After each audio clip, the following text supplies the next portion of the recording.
All right. Good morning, everybody.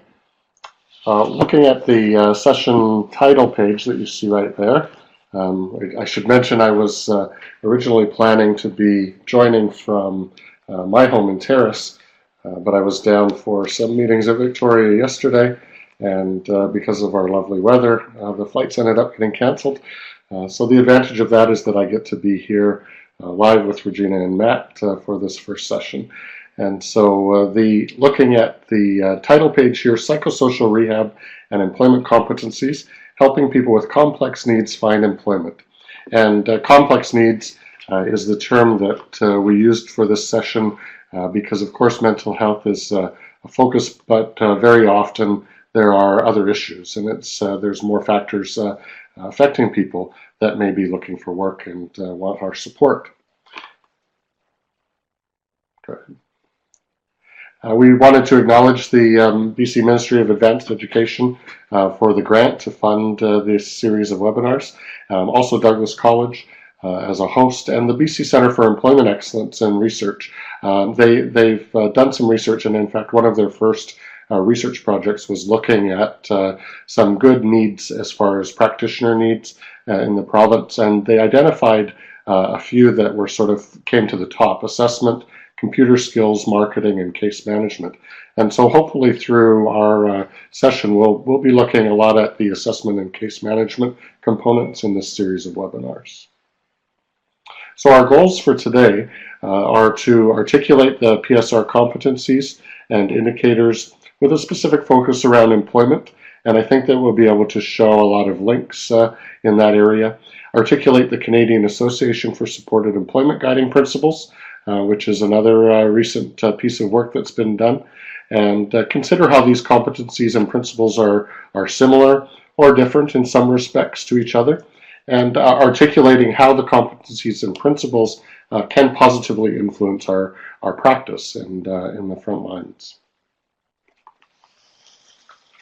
So thank you, Chris. Over to Regina for the next little bit, and I'm going to start thinking about what is psychosocial rehabilitation. And I'm sure many of you will know that it's really a set of principles, practices, values, and ethics aimed at facilitating recovery with and for people who live with illnesses such as schizophrenia.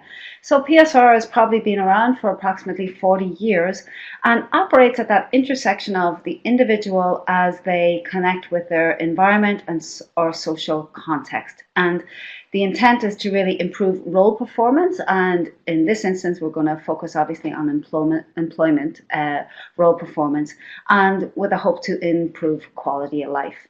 And just of note, historically PSR is very much linked with the WHO, the World Health Organization, and the International Classification of Functioning. So historically, psychosocial rehabilitation is interested in notions of function as opposed to notions of specific disabilities.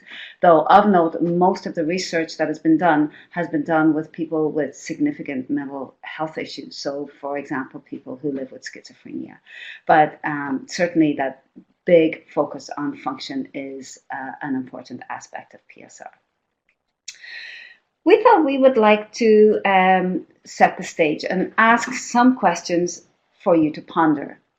The first of which, and we're going to ask you please to type in if you can, the first of which is, what do you think the percentage of people who live with serious mental illnesses are who are employed? So how many people are employed who live with mental health issues? And here we draw specifically on the literature. So I'm just going to ask you to type in what you think that figure is.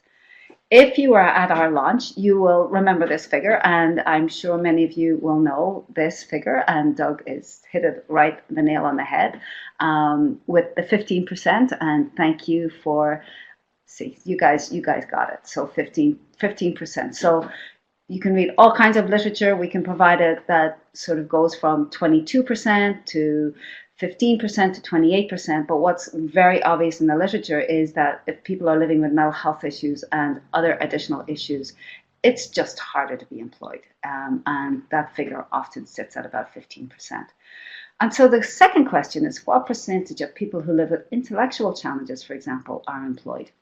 So what do you think that percentage is? So I'm just going to look after Daisy.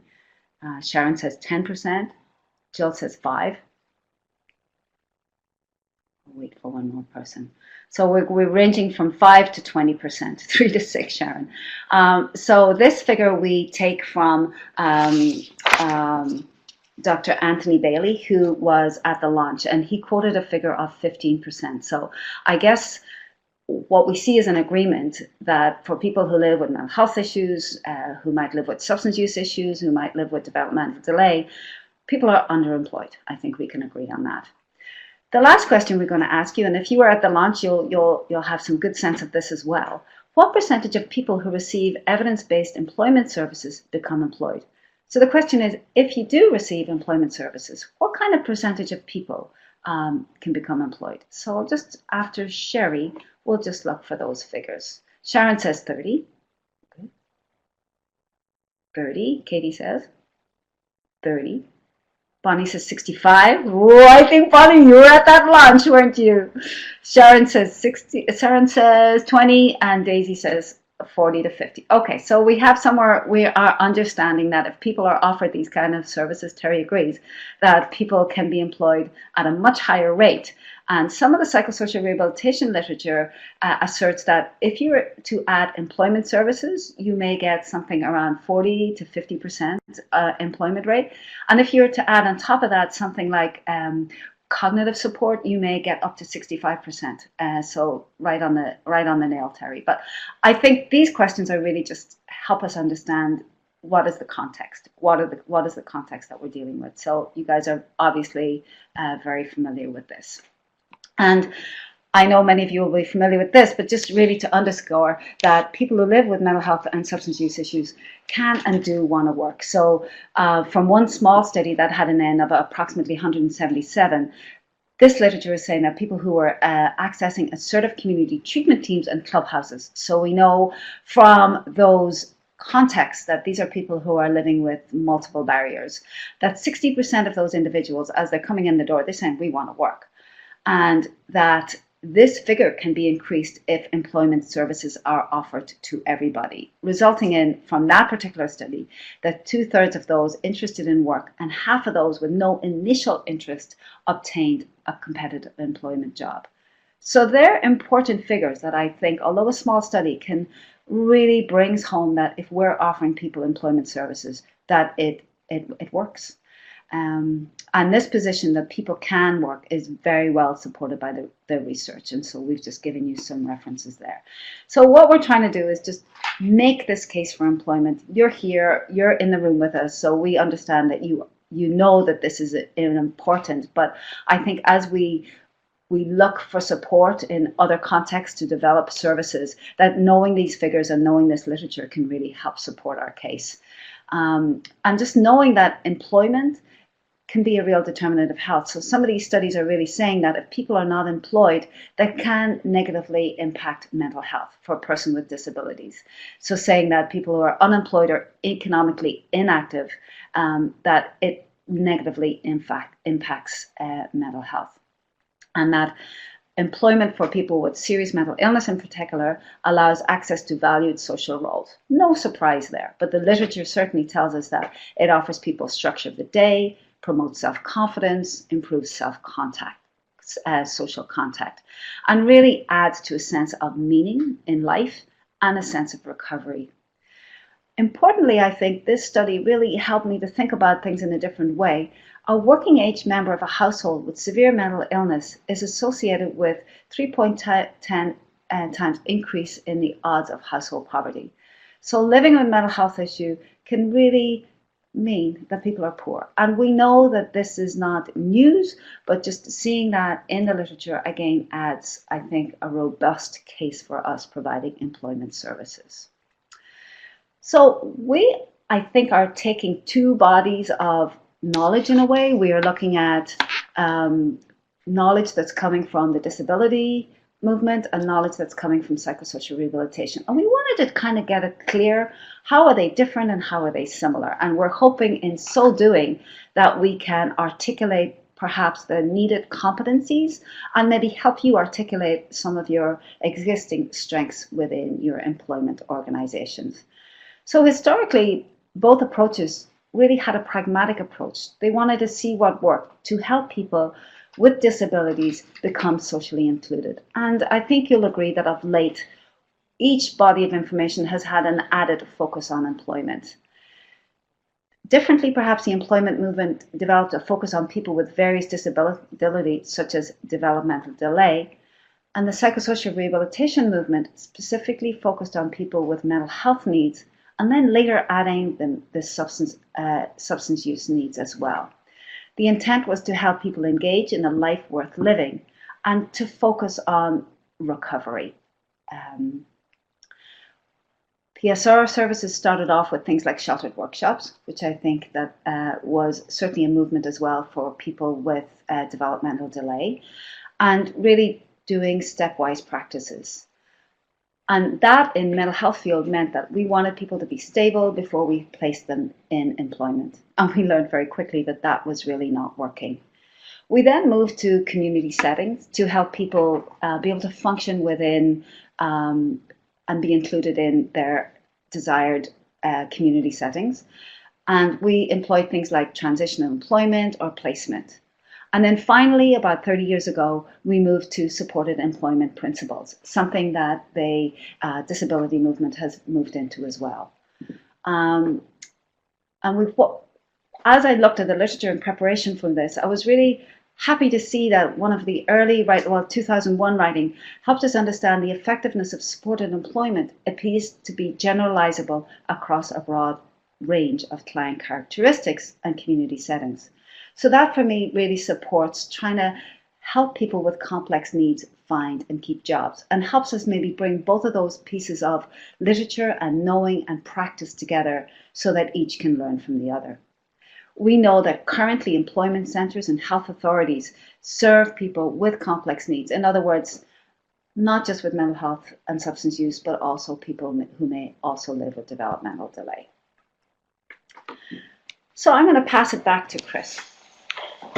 All right, so I get to ask you a question now, and that is the question of what might be some barriers to employment for persons who are living with complex needs, just like Regina was talking about.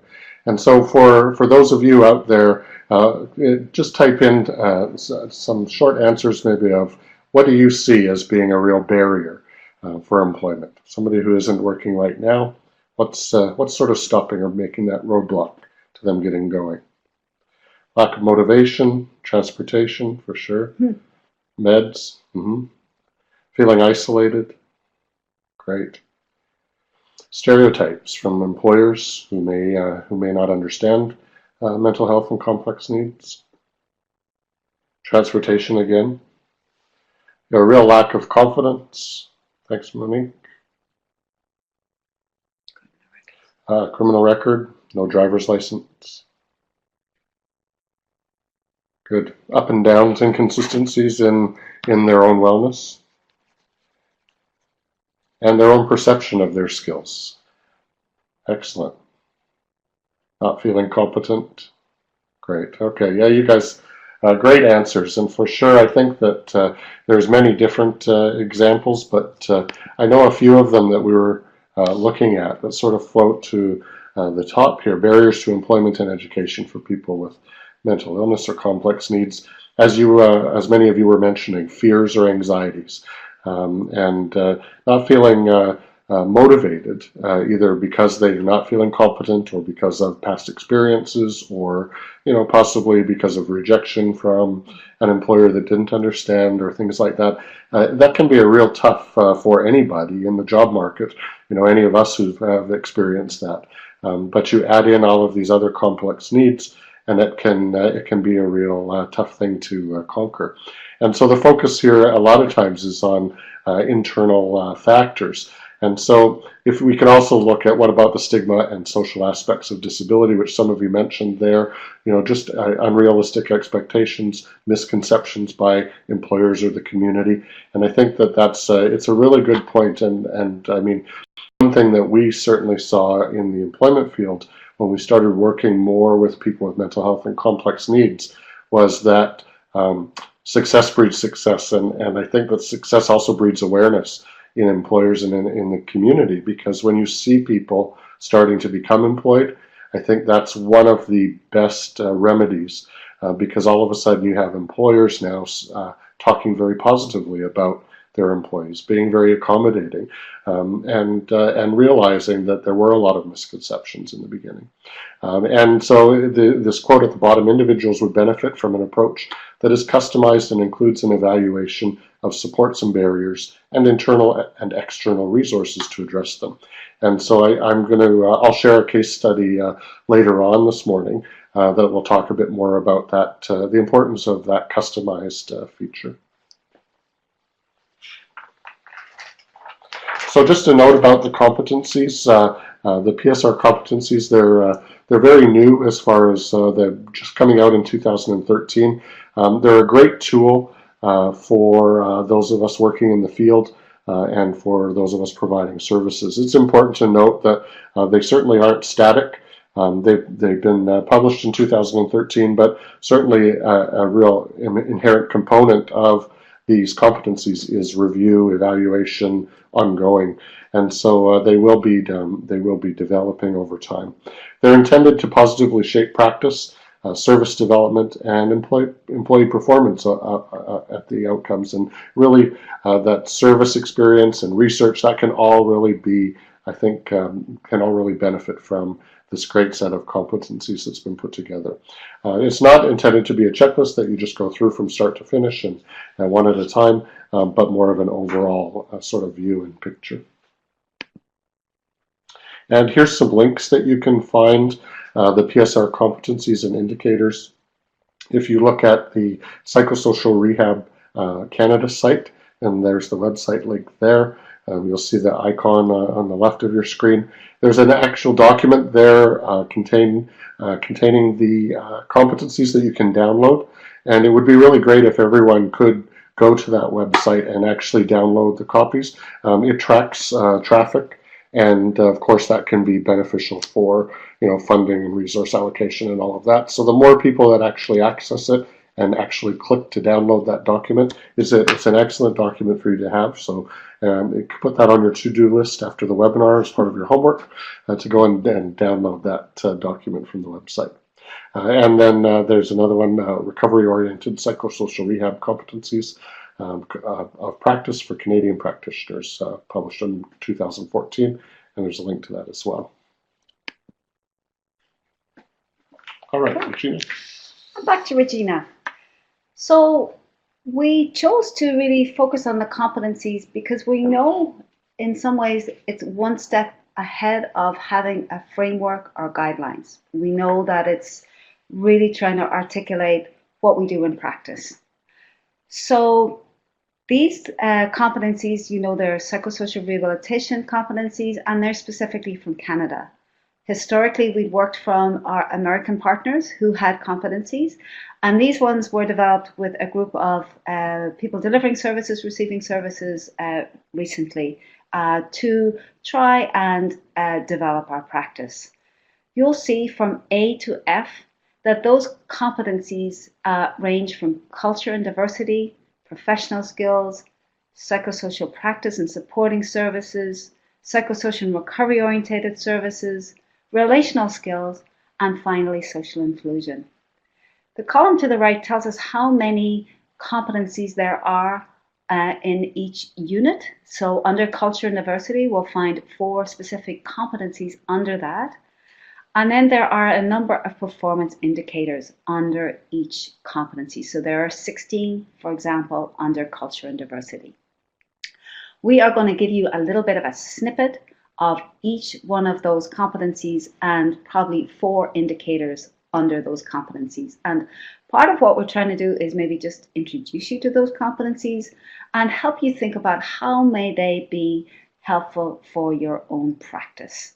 So it's a lot of material and it's a lot of work, but we just want to introduce it to you and maybe help you just think about how they can enhance your practice. And I would like to just pull up some of the comments that came up recently, because I know mental health practice a little better, that often we speak about sort of dichotomy between unrealistic expectations in terms of work. I hope that in our introduction slides, we've shown you that work is certainly, it's a possibility for people. And what I want to draw in is we have a lot of literature saying that we as people deliver services, often we have lower expectations of people, and that in some ways we sort of stigmatize people. We don't always offer opportunities for people to be employed. And we'll talk about access a little bit later within our systems. And sometimes we are within systems that don't offer these kind of services. So, it's maybe not our individual fault. But I think just reading this literature, it helps us check in with ourselves. Have we offered that person employment? Have we held the hope for them? Have we thought that employment is a possibility? So I think these competencies help us think about that in very concrete ways. And the performance indicators provide some specific behavioral examples of how a particular competency may be demonstrated. So we'll talk about those in more detail, but certainly analysis of the training standards and curricula for most licensed mental health professions and unlicensed mental health support workers show that there are some gaps in the recognition of recovery competencies. So these competencies try to begin to address that. So we're just going to go through from A to F and give you a little bit of a snippet of those in a moment. But I'm going to first hand you back to Chris, who's going to speak about employment. Great. So the Canadian Association for Supported Employment, which is a national agency, a national group that anybody can sign up for and join. They have a website. They hold an annual conference. And in fact, this year their conference is going to be in British Columbia. And but they went through a project where they developed guiding principles, best practices, guiding principles around employment. And this is in the disability world. Developmental disability is a main focus. And they came up with these 9 guiding principles, which I think is one of the things we want to show some good connections to. Just going through these very quickly, and I'll highlight a few of them later on after Regina speaks a bit more. First of all, choice and control. And this is really an important key area. There's definitely overlap in the competencies in this area where things are guided by the individual. It's not sort of a program that everybody just comes into and follows along with. It really is sort of focused on and guided individually by that person. They have a say. They're involved along the way from the very intake at the beginning until the outcome. Number 2 is paid employment. That is the outcome that we're looking for, paid employment. There are other parts or components when we talk about work experience, volunteer, other kinds of programs and activities, but paid employment is the outcome and focus that we're looking at as a guiding principle here. Partnerships, for sure, looking at partnerships between service providers. Families are an important partner in many cases, other people in that person's network. We also may need to pull on other partners in the medical community, and I think for sure when we're looking at mental health and complex needs, that becomes even more important, looking at that much larger team of support and partners that we need to bring in. Full inclusion is number 4, and inclusion is it's a marvelous outcome of employment for sure. And it's one of the big benefits when a person becomes employed. We want them to be included in the workplace, in the economy, and all of those things. Number 5 is around job search, and there's some similarities here in that one of the focuses of number 5, talking about job search, is timely and appropriate supports. And so we don't want people to get stuck in the preparation mode. We don't want to wait for them to be ready. We want to make sure that we're out there and the job search is progressing at a reasonable pace, and so the person can become employed. 6 is individualized, really making sure that the path you follow after getting to know that person is really based on that individual's skills, and also tailoring to the business person as sort of seeing them as another client, making sure that we look at not just the needs and the skills of the individual, but also the employer and how those things can match. Natural supports is number 7, and so always a good goal for us in the service area is to look at how we can fade back our supports and help that person be more independent on their own. It doesn't mean that we're going to end support, because supports will likely need to be ongoing in some degree, but we want to make sure that we can build up natural supports in the workplace as much as possible. We want coworkers and employers to be part of this mix. We want them to be part of the support. And it's much more natural to have coworkers and employers supporting an employee than outside people coming in many cases. Long-term support is number 8, as I was just mentioning. It's very important that support not be time limited to 3 weeks, 4 weeks, 12 weeks, and then the person is cut off and on their own.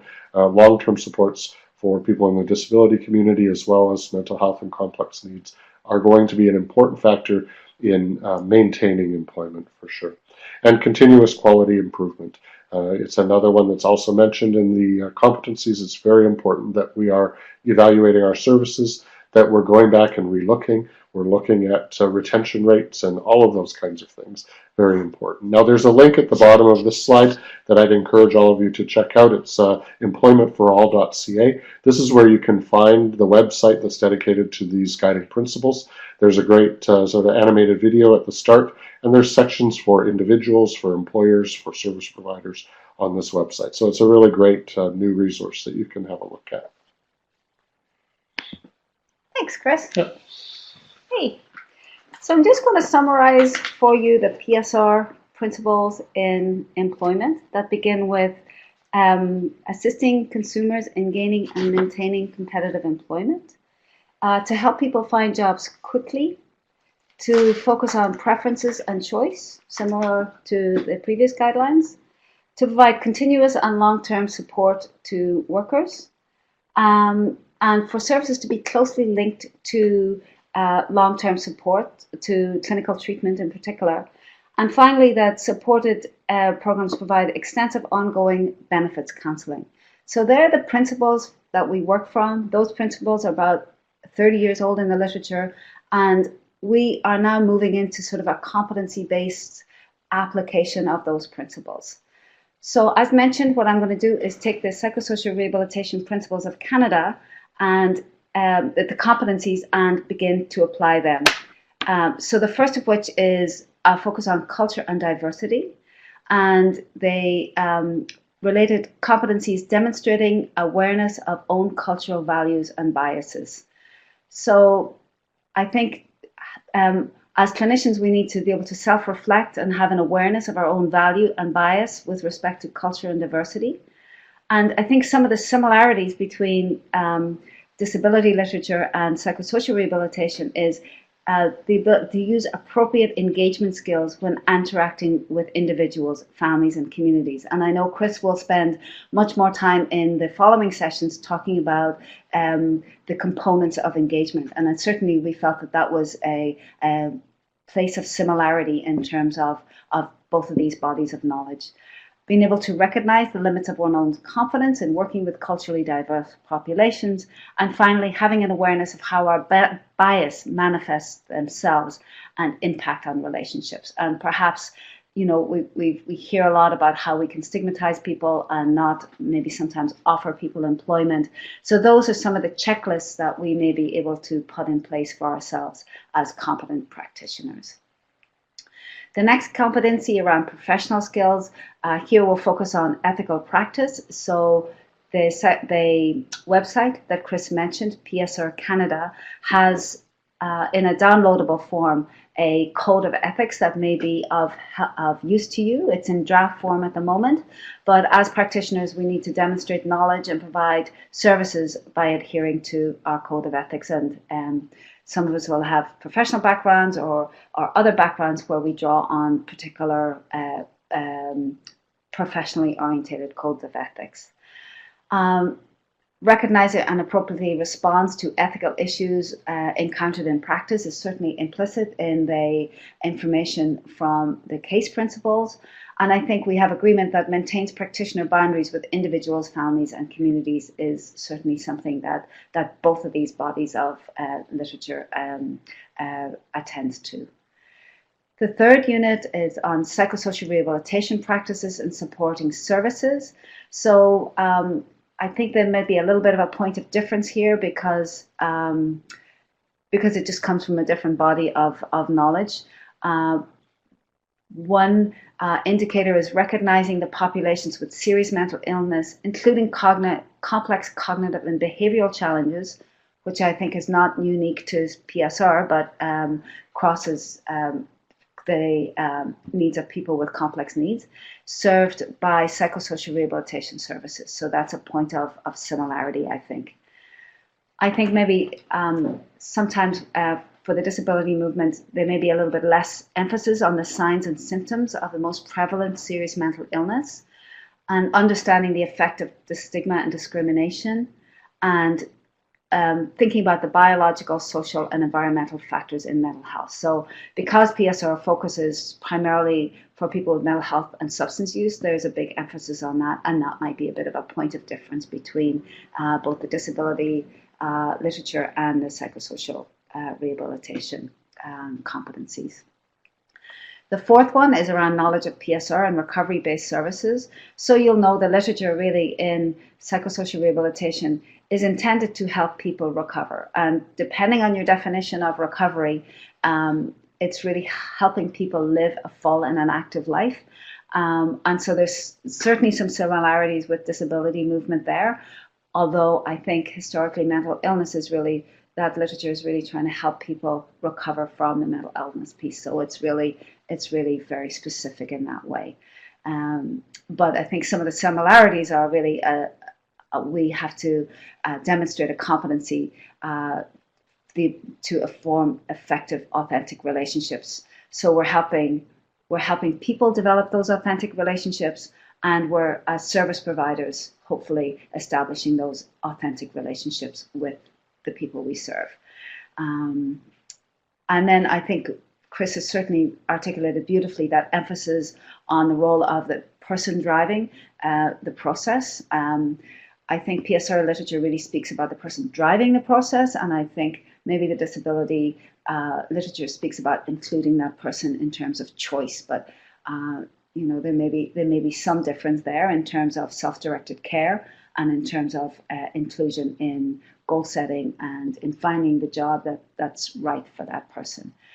Psychosocial literature speaks a lot about fidelity models and evidence-based practices, and for sure the disability movement really speaks about evidence-based practice. But for psychosocial rehabilitation, we certainly have some fidelity models around, in particular, the IPS model, which you'll hear about in this series from Catherine Newstead. We're excited to speak about that. The fifth example is on relational skills, and I think something that's very common to both disability movement and the recovery movement, but really demonstrating the belief in the person's abilities, pursuits, and who they are. I think there's certainly lots of commonalities there, and instills the notion of hope, as Chris so beautifully talked about, for the persons by offering encouragement and confirming the person's values and their abilities. And maybe one of those differences, just as an example, is the real focus on recovery orientated services within the PSR literature. And the social inclusion, I think there's so many similarities between both the disability framework and the PSR framework or competencies, and that is works with individuals to maximize access to work, education, and community life. So the PSR competency here might be a little bit more broad, but it's really just trying to help that person be part of a community of choice. And similarly, the focus on collaboration and networks and building community partners to facilitate access to valued goods, services in society and roles. One of the differences might be within the PSR literature is helping people build the skills to maximize their engagement. So that might be a little bit different, and it might depend on the presentation of somebody with developmental disabilities or not. But certainly within the PSR literature, we draw heavily on psychology and different modes to help people develop their own unique skills and abilities. So that might be a point of difference, but also a point of similarity. So Chris and Regina are now going to draw on their experience and summarize what we think some of the differences are. And for me, I think, and some of the similarities are focus on helping people getting and keeping jobs as soon as possible. And I think that there's a real similarity there in how we can draw on each other's sort of bodies of literature and learning over the years. The essentiality of involving people as individualized people in the process, so that one person at a time, and designing the services around them as opposed to designing our services for groups of people, but really doing that individualized focus and offering people choice. Certainly both bodies of literature speak about that. And using strength-based assessment, and I think both areas have identification, and as you can see, those principles are very similar in a lot of ways. Perhaps some of the differences might be a real focus in the PSR literature about helping people find competitive jobs in the open market. Chris mentioned also the comparable wage, so that's certainly a similarity. And in the PSR literature, I think that the only successful outcome is really having a job that's an open market job. So there may be a little difference there. In terms of psychosocial language, I guess, we talk in the psychosocial rehabilitation world about choose, get, and keep, and rehab readiness and rehab process. So we have a big focus on skill development for that individual. A focus on developing self-knowledge, skills, supports, and then that link with recovery, which might be a little bit different.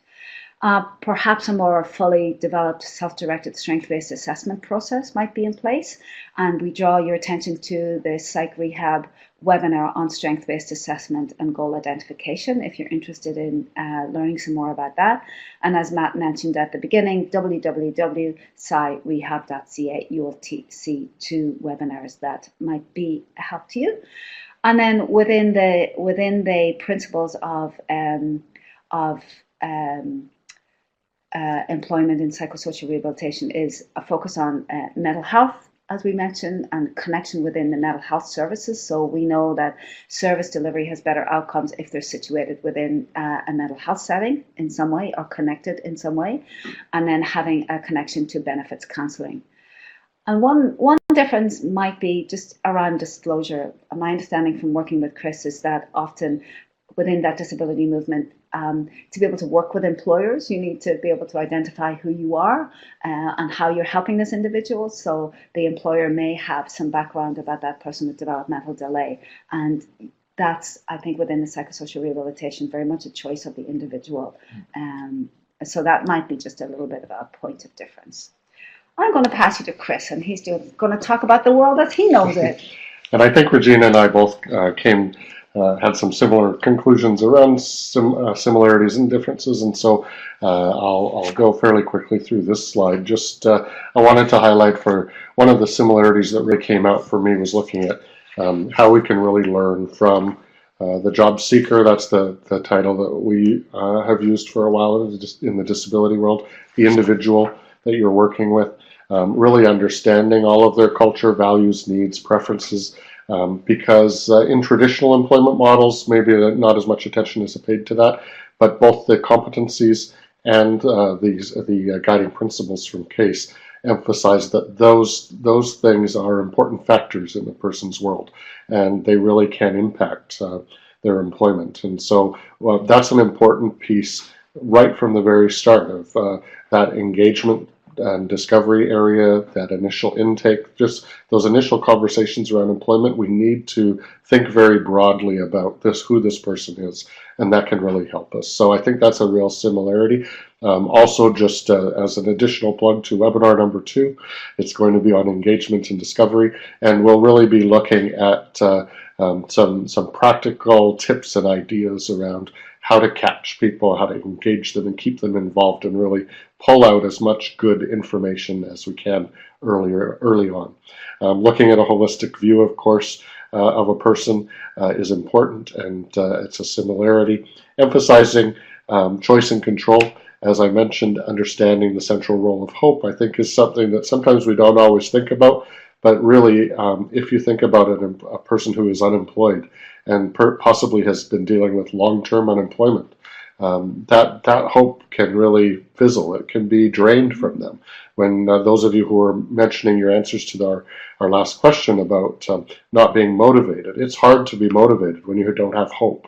And so I think employment is such a fantastic way to give people an idea of hope, to give them that concept that they can, expand their knowledge and their skills and their income and their social networks and their connections, and they can be successful. And I think that we need to believe that, and we need to be able to do what we can to help the individuals we're supporting have that. And social inclusion, as Regina mentioned, there's so many factors in employment. One of the best ways to be socially included is to be employed. And that's just an absolute bottom line essential fact. Employment for all of us, employment is such a key component in our lives, in our identities, in our stability, in our well-being. And it's just so important. That inclusion is so important. And I think that that's from our experience working with people with mental health and complex needs, and having them move into the employment world and then see them actually connecting in that workplace and building friendships, relationships, camaraderies. That inclusion is so important. And as far as differences, I just think that, especially from the disability community, we have focused on, for example, if we have somebody that comes in with autism or fetal alcohol syndrome or things like that, it's important for us to understand those disabilities, because there's very specific things that could happen on the job as a result of their disability. And so it would be logical that the same would apply with mental health, mental illness.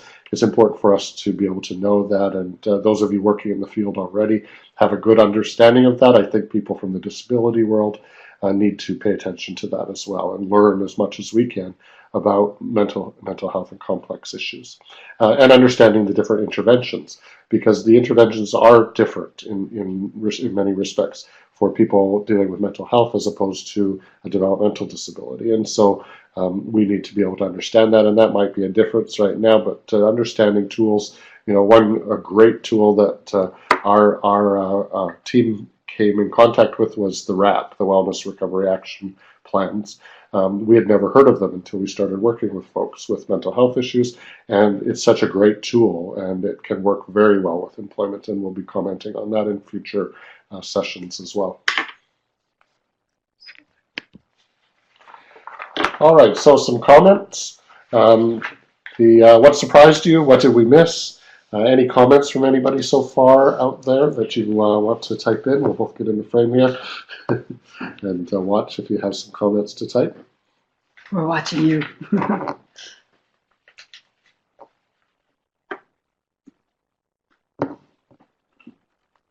So we see some people are typing. Thank you very much.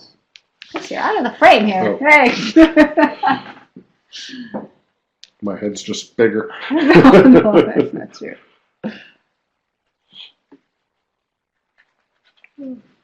So we're curious to see what you think about this approach. We weren't sure how to approach it, but we wanted to be able to articulate, well, what's this body of work saying? What's this body of work saying? And how can we learn from each other? How can we meet the needs of people by drawing on these different bodies of information, practice, learning?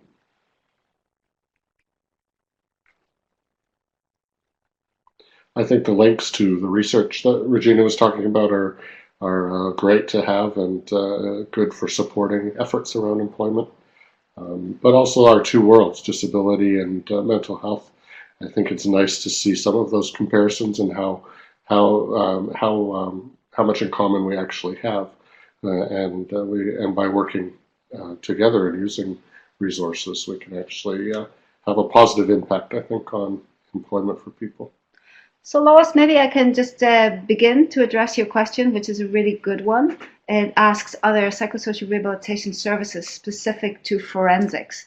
I think there are specific contexts that we need to be aware of, but I think applying employment opportunities or activity participation, engagement opportunities for people within prisons is so very important. We have a woman in the city, Mary, who will be doing the second to last webinar, I believe. Mary Jensen is her name, and she's done a lot of work with prisons. So if you're on that session, I really encourage you to bring that to her.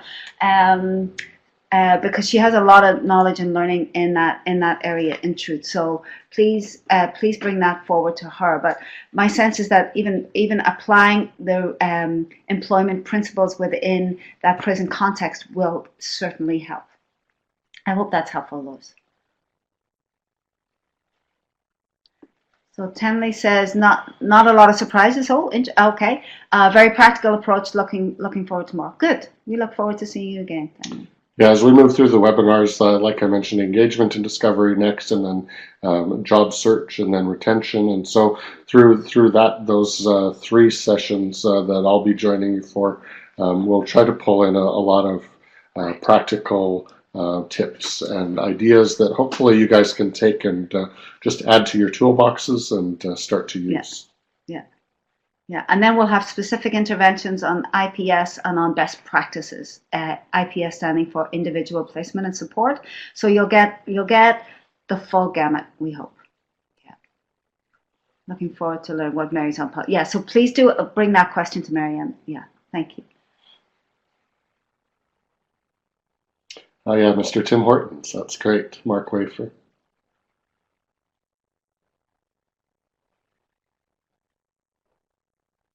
Excellent, that's great. Appreciate your comments, thanks. Mike says, not a lot of surprises. Delighted to see comparison among similarities. No doubt it's a big area to further expand and to benefit people with lived experience. Yeah, I think there's an opportunity to really enhance practice from both perspectives. Was the youth perspective taken into, oh, that's very smart, in this research study? Maybe you're thinking about in terms of the series. And the answer to that is no. My understanding is that this funding was for adult services, but that is a really important point, Sharon, and maybe it's something we could work with the BC Centre of Excellence. My understanding is that they have specific webinars for youth, and Chris, you probably know more about that than I. So yeah, the BC Centre for Excellence, if you Google them, they also have a list of webinars, and they're on demand after they're presented, and so you can click through that title, and I know that they have had some topics on youth and employment as well. Katie asked, is supported employment the same as IPS? From my understanding, and correct me if I'm mistaken, but I think that the IPS, individual placement and support, is a type of supported employment. And so even though the definition of supported employment in the disability community may have some differences, I think they're all types of supported employment. Yeah, and IPS, you'll get a full session on that, and you'll learn about the fidelity, so that there are certain practices that have to be adhered to for it to be an IPS, but certainly draws on the principles that we mentioned from PSR. And Mike, on motivation. Motivation is such an important topic, and engaging them, and that's what I'm hoping to talk a lot about in the next session. But I also have a case study that I'm going to talk about with you just shortly here that will touch on some motivation factors as well. So if we don't get to all of your questions, dear Matt is in the room, so he will hopefully be able to help us come back to some of these. I just don't want to miss out on Chris's case study, so sure. Maybe we'll just, yeah. Okay, so how competencies can, oh, sorry, I flipped quickly through that. How competencies can positively influence practice. The desired outcome might be to reduce stigma on complex needs in employment, to build social capital, to enact social justice through an equity lens, helping staff consolidate skills, and employers to offer education and training and support as well might be another benefit, and helping clinicians and researchers to develop and apply better strengths-based assessment tools for self-directed care approaches. Seeing how those strength-based assessments tools and information can really help with employment and that focus, to provide more focus on outcomes, thus building the evidence base for effective and economic use of scarce resources. And I think that that's something, I mean, in the disability world, I think we may be a little bit further behind in that real outcome evidence-based studies, and we want to look at doing more of that. Now, looking at how the case guiding principles can positively influence practice, I spun through those 9 just a little while ago for you, and if I was to pick 3 that have probably had a big impact and can be having a big impact as we're looking at making them a real focus. Paid employment is important. I mean, historically, people were undervalued, underpaid, or not paid, and in volunteer positions. And so I think it's an important top of mind guiding principle for all of us. The job search and that idea of not getting stuck in preparation, not just waiting for that magical readiness thing to kick in. And individualized is so important. And I think when we talk about individualized service, that's what made me think of the case study that I wanted to just go through with you. And a fellow named Peter, Peter was in his mid-30s, and he was living with bipolar and quite significant depression. And he had been, one of the factors in his depression, he had been out of work for over 12 years. That was weighing heavy on him, and you could just tell, when he came into those initial meetings with our employment folks, and he just, you could just see in his body language, he was sort of hunched over. He just was not feeling very positive about everything. He was still living with his parents. He had a son he didn't have custody of and wasn't living with him. He didn't have any regular contact with mental health supports, which was very unfortunate. And he was just sort of kind of struggling and trying to get by, and was very inconsistent with medications and taking his medications and following through on that. So through the supported employment program, he was one of the first group of people. In the last 5 years, we focused a lot on folks with mental health issues, and he was one of the first through the door. And so this is where he really got our attention on the wellness recovery action plans. And so they weren't a tool that was actually commonly used up in our neck of the woods, up in the Northwest Terrace, Kitimat, Smithers area. And I'm not sure exactly why. I think just it just hasn't made its way all the way up there, and training and things like that. So we really encouraged, after learning about the Wellness Recovery Action Plans through our friends at Gastown Vocational Services, who used them as a good tool, we took that back, and our staff started to educate themselves about it. We encouraged, we brought in the mental health folks to help us and his family and him go through and develop this Wellness Recovery Action Plan. And it was a super helpful tool for our employment staff to be able to know how important all of these parts were to include, to make sure that he was healthy and well and functioning for employment. And we did that right at the very beginning. As a result of the RAP, he had to identify what his strategies were, and what his indicators were, and what his plan was in order to stay well. And so that included things like setting him up with regular visits to his mental health counselor. He had his medications updated, reviewed. He got on a schedule. All of these things started to help fall into place as a result of looking at this holistic view. He liked the process that we had, because in our employment program, we didn't offer a lot of the traditional services like resume writing classes and things like that. It's just not part of the menu of services that we delivered, because we focused on every single individual person and built a plan around them. And so he really liked that. He didn't feel attached to the local clubhouse for whatever reason. And some of those generic classes, like the resume writing, he just was not interested in. He didn't see them as being relevant to him. It might have had to do with his confidence and things like that, but he just was really happy that our approach was individualized. He liked that there was a step-by-step process, so we were able to show him, and I'll talk about this in the next webinar, 4 stages or 4 steps to employment that our model was based on. And so it was done in a visual display, and so he could see he's at step 1 right now, step 2 looks like this, step 3 is this, and then step 4 you're employed.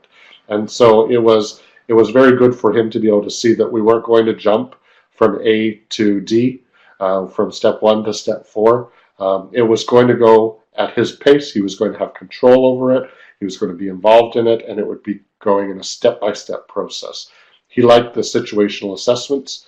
Situational assessments are our version. What we do is instead of a traditional work experience or volunteer, we do situational assessments, and they're really good practice. And they're supported by our staff who go in and in order to be able to assess the person on the job. And they're short, they're very focused, and it gives him a chance, because he wasn't completely sure what he wanted to do for an occupation. He was a bit scattered in that area, and so it really helped to focus him, because what we did was we just picked 4 or 5 completely different businesses and industries and had him go in and do an assessment, a work assessment there. And so he got to see, no, I definitely don't like this, or yeah, I really like that, or he got to pick out some of those ideal conditions for him that he thought would be good in a job. For Peter, ongoing supports were essential. When he became employed, what we learned very quickly is that things would go along very well for about a month. And then all of a sudden, when our staff, they were doing very regular check-ins with them, especially for the first 3 to 6 months.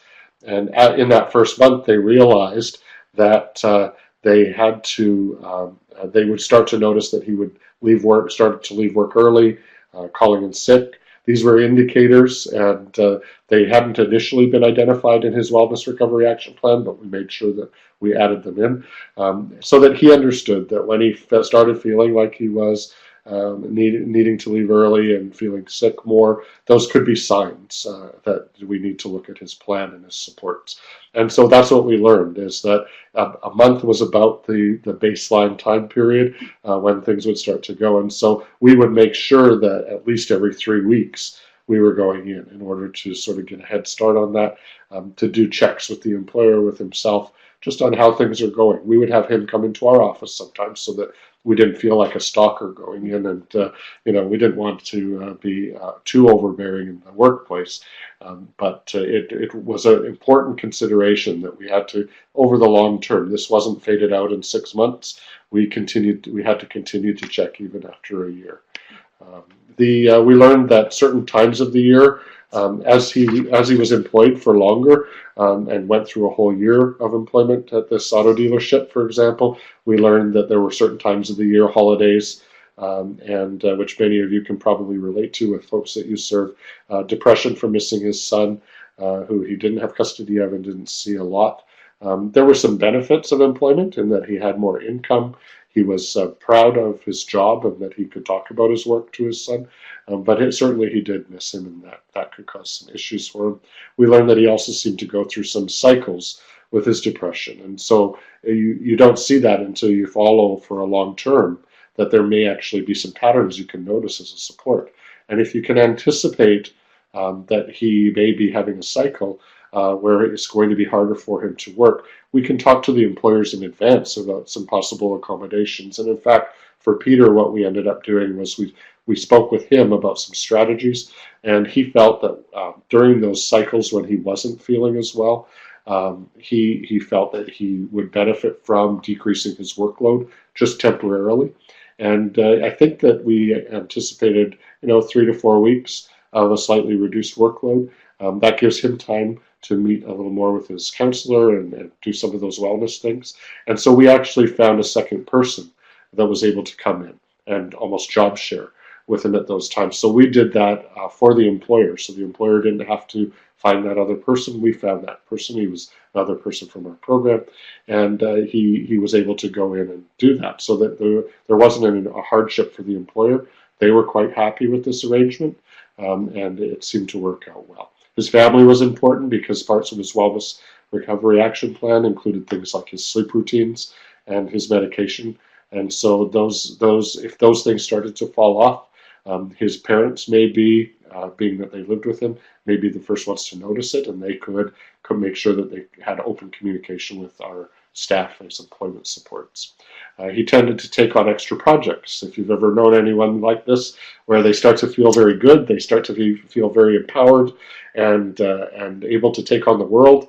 And so he did. And all of a sudden, we started noticing that his time off at work was increasing dramatically, and his schedule was getting changed all over the place. And when our support person went in to look at why this is happening, because we were concerned about it, it turns out that it was for good reasons. He actually felt so empowered that he volunteered to join a theater group that did puppet shows to raise awareness on mental health issues. And so he was feeling empowered enough to go out and actually be a participant in these theater productions. But of course that was starting to impact on his work. And so he needed some support just to help balance all of those things. As probably any of us know, when we take on extra projects, we need support from our families, loved ones, support people to help us manage our schedules. So it was an interesting look as we worked through Peter with this job. So certainly when you look at in the two boxes at the bottom of the screen, the competencies and the guiding principles, you can see how they fit very well in this case study, where looking at the signs and symptoms, the belief of the person, creating that trusting environment. We really had to create that environment with Peter. He was not going to be open to being plopped into a job the next week after we met with him. We had to build a little bit of that up, and so it wasn't a super long process, but it was an important part. And so that's that case study. Okay. Starting at the top, Maria was wondering the steps that you were referring to. Are they part of RAP, or where are they coming from? The RAP, yeah. I'll have to. I'll see if we can find a link. Actually, I apologize. I didn't include a link. You can Google RAP, Wellness Recovery Action Plans, and there's some excellent websites out there. There's training out of the U.S. On wellness recovery action plans. And so it's a very simple model, in fact, that you can look at. And so we'll see if we can get that link on there. Much work done with the employers. Could you speak about The employers, yes. There was a bit of work to be done with the employers. It was an interesting story because when we think about an automotive dealership, we usually think about mechanics, greasy work, working on cars, knowledge about engines. What we did was our staff actually went in on a tour.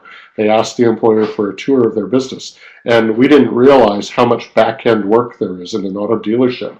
And so in fact what his job was in the office area, managing files, shredding documents, making sure that documents were flowing and being moving through the system well.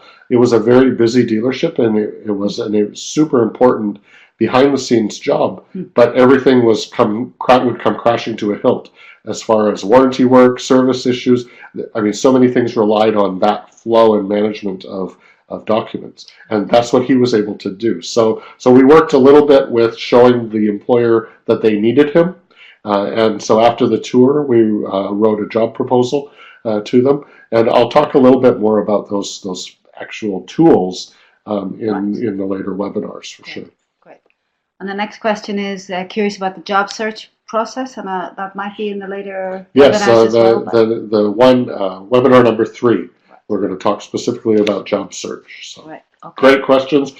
Gives me an opportunity to link to those future webinars. Just sorry, one more question a little bit further up. Michelle McEwen asks, can you give more information about the situational assessments? Oh yes, situational assessments. So what that is a traditional work experience might look like you go out and you find an employer that's willing to take somebody in to do some work experience work in their business, and then you do the setup, but then you kind of leave the person there with the employer and do some check-ins afterwards. What we found is that there were too many things that could go wrong in that process when you're dealing with people with complex needs, and so our staff goes in fully during the time of the work experience. In the situational assessment, it's fully supported by our staff, which is one of the reasons why it's short, because of course we have limited resources. But in a typical work experience, you might look at a week of work. For example, in a situational assessment, it would be a couple of hours a few times. So 2, 3, 4 times,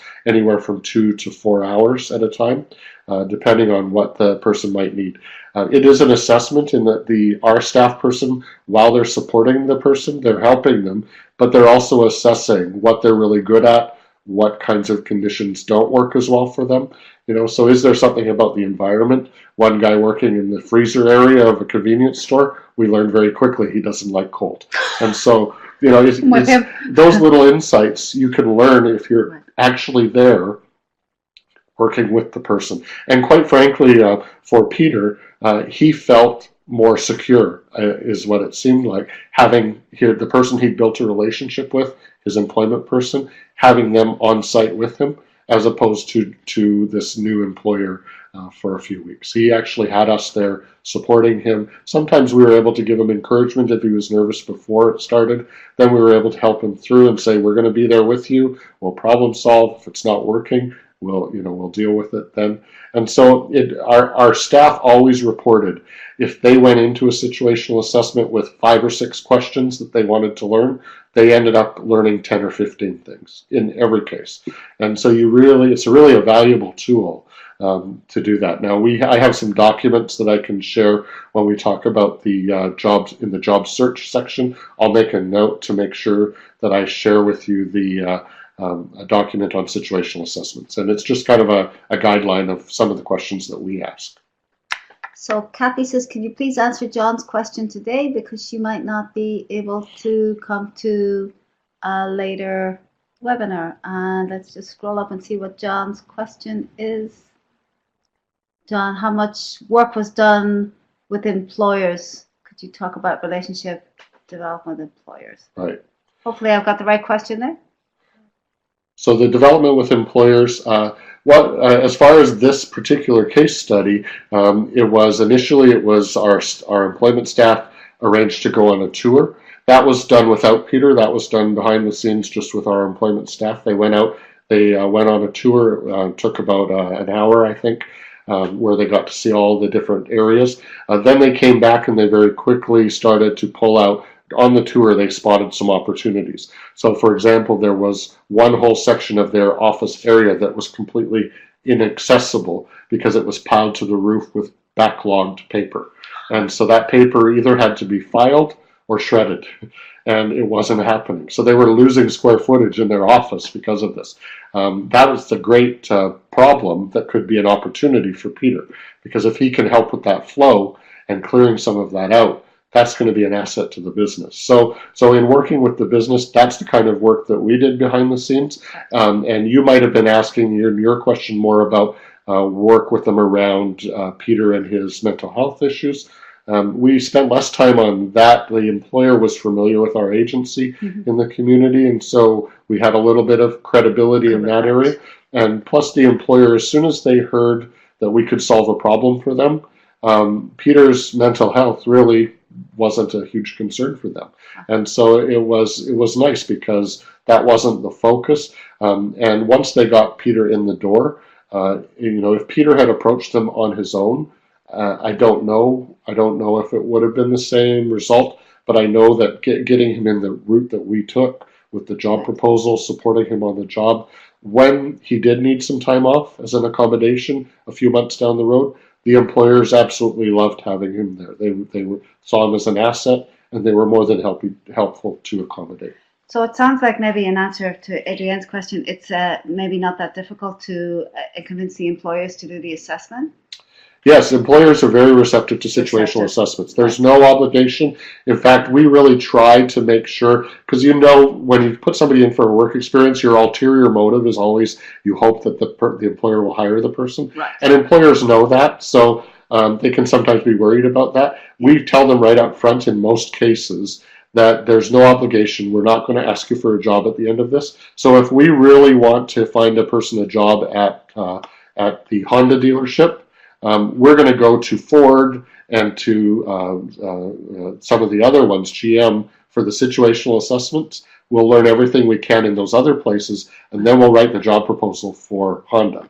And so yeah, there's no obligation. The employers really like the fact that it's supported. There's a term called dump and run in the industry, and the employers really don't like it. They don't like it when people just drop off somebody, especially if they have some needs that where they're going to feel like they're having to spend a lot of time, and they're not confident in many cases. So they like the fact that the staff person is there. They like the fact that it's shorter term as well. It's very specific, and we have goals written up. We have an actual proposal we share for situational assessments, and I'll share all of those documents with you now. The later ones. If you can't make the next webinar, as somebody had mentioned, you'll be able to access all of this information after the fact, because they'll still be available on the PSR website. Super. So I think just to confirm that Bonnie's idea that you're really building the relationship. Thank you. I know you worked really hard there, Hugh. Yes. And I know we probably skipped one question that was asking, would that person go themselves? But I think often within your context, you are supporting that individual. Okay. There would be some work that they would do on their own, but that might be more in the discovery stages. Right.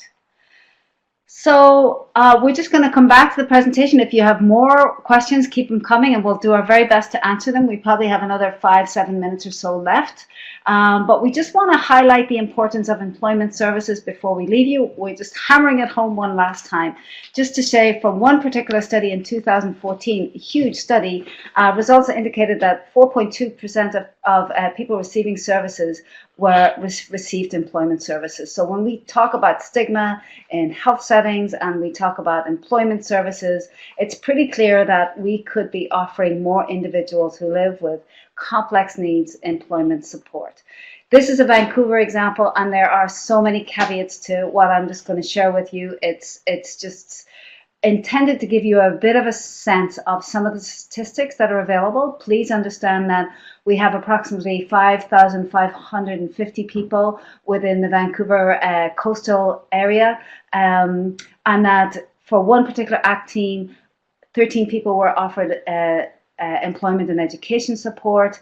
In mental health, substance abuse, pre-employment and education support was offered to 1,554 people, supported education 396, supported employment 1,002, and therapeutic volunteer 905. So I just promised to share with you many of these caveats, but just to say, it's hard to know about the numbers. 5,550 are the core number of clients, but in truth, we serve probably close to 20,000 people when we're looking at mental health, substance abuse. So it's hard to know what these figures mean, but I think it does give some sort of an indicator that we could be indeed providing more services within within our health authorities for employment.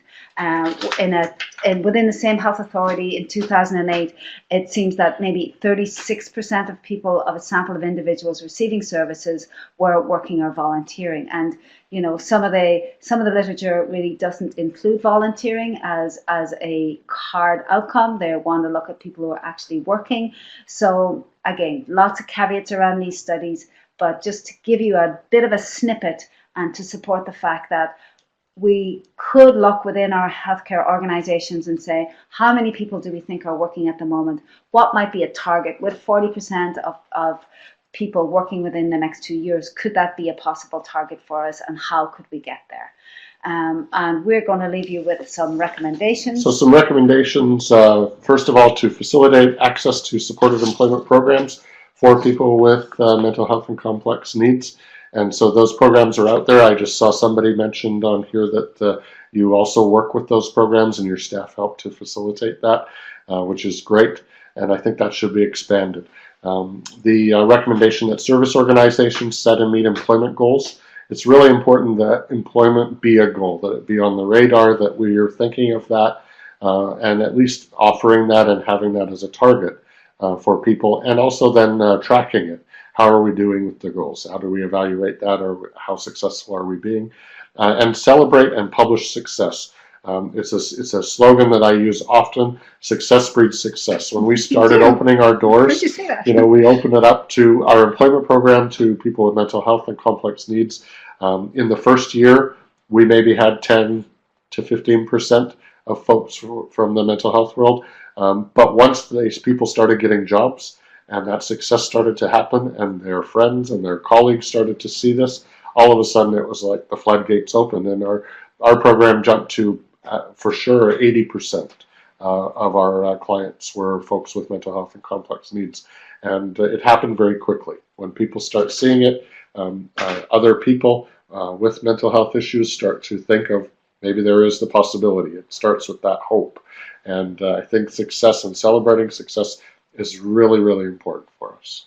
So just a note to Bonnie, thank you for answering some of our questions. I think one here is about 4 to 5 months in terms of the intervention time for that. And then Katie had a question around a place for transitional employment or sheltered workshops. And I guess in truth, psychosocial rehabilitation services have moved away from sheltered workshops, and this province has legislated against them, despite the fact that I honestly, from personal experience, feel that they had many strengths.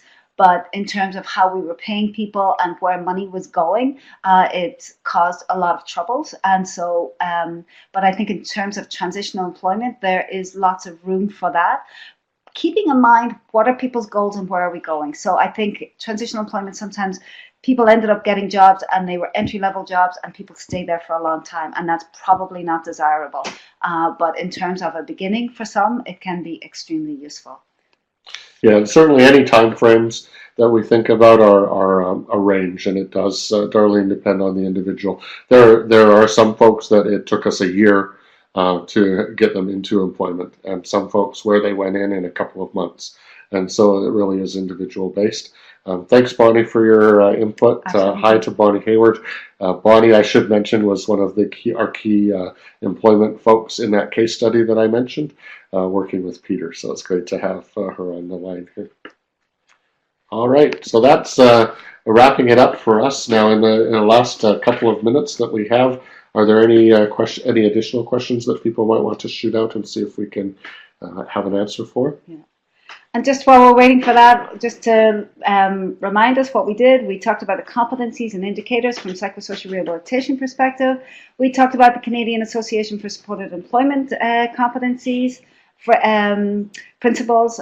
We consider how the competencies are similar and different, and articulated how the competencies can positively influence practice. And then Chris kindly shared with us a case study of how to begin to apply some of these things. So we thank you very much for your time. We had over 70 people today.